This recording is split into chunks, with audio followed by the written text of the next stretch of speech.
Has a new crisis emerged even before a deal between the United States and Iran can be finalized?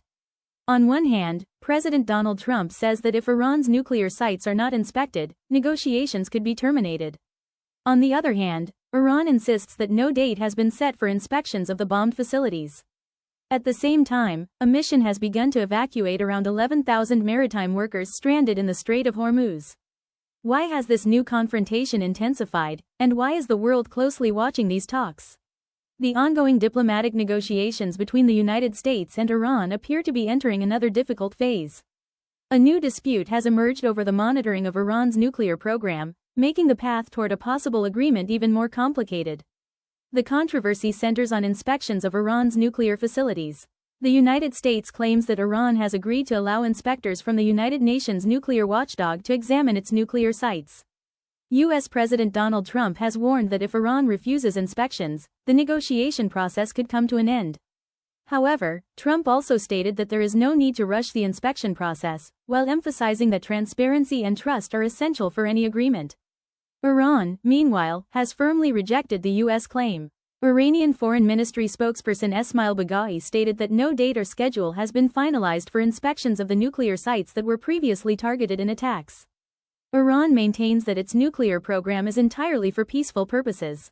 Nevertheless, international concerns remain because Iran possesses a significant stockpile of highly enriched uranium, which could theoretically be refined further for nuclear weapons production.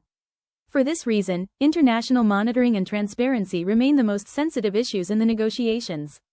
In recent weeks, the two countries reached a preliminary understanding under which Iran would work toward reducing its uranium stockpile, while the United States would consider easing certain sanctions. Both sides were given a 60-day timeframe to move toward a broader and more comprehensive agreement. Meanwhile, regional developments continue to evolve. Due to tensions in the Strait of Hormuz, one of the world's most important oil shipping routes, a process has begun to safely evacuate approximately 11,000 crew members stranded in the area. This move is considered crucial for global maritime trade and energy supplies. On the diplomatic front, Iranian President Masoud Pezeshkian visited Pakistan and met with President Asif Ali Zardari.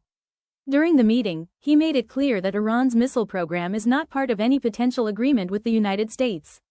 At the same time, technical talks taking place in Switzerland have established separate working groups to address sanctions relief, nuclear program oversight, and reconstruction efforts, with the goal of resolving key points of disagreement. Overall, the picture is clear. Negotiations are continuing, but a lack of trust remains the biggest obstacle. Without agreement on issues such as nuclear oversight, sanctions relief, and regional security, reaching a final deal between the United States and Iran will be extremely challenging. The coming weeks will determine whether these talks open a new path toward peace or lead the two sides back toward confrontation. That's all for this report. Stay tuned to World News 24 for more updates from around the world.